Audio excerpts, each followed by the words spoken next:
I'm sure we're all familiar with that expression, everyone's a critic. Whereas in reality, I think it would be more accurate and fair to say everyone's a reviewer, particularly in this day of the internet.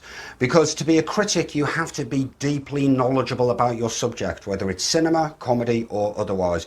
You will be well versed in the heroes and the history of the topic, tropes, trappings, and much deeper analysis.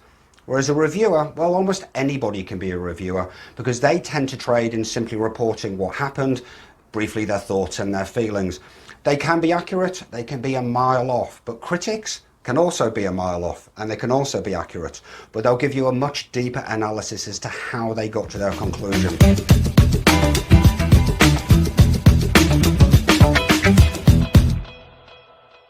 Critics are not simply led by thoughts and feelings and a surface review of what happened, they will go deeper.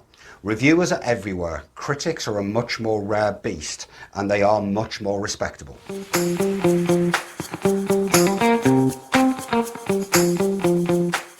Before I get much deeper into the issue of critics and reviewers, I think it's probably the right time to mention some of my own background, because I operated as a film journalist for more than a decade, variously in print, radio and television.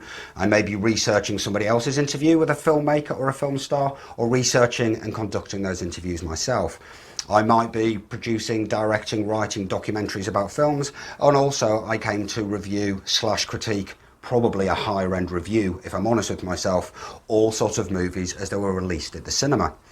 And through this process, one of my grand ambitions to be a film critic, I realised there was no ambition for me at all, because I concluded three things in that period, operating in that world of film journalism. One is the public record. It's interesting to go back and see films such as The Blues Brothers or Blade Runner were eviscerated by critics at the time and have obviously gone on to be considered something resembling modern classics. There's a reflection, hindsight's 2020 aspect that can be enjoyed with film reviews. Not particularly helpful for the cinema going public at the time, however.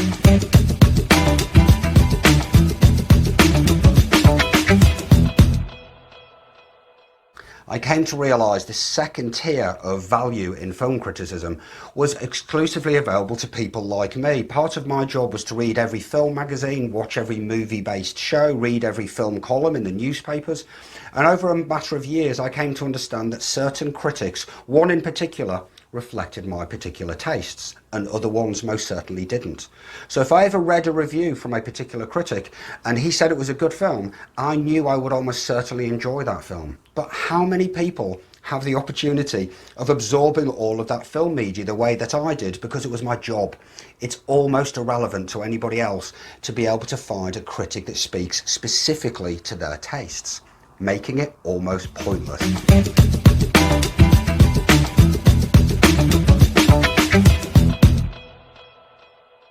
The third aspect of film criticism is the one that I believe has the most value, and it is simply this.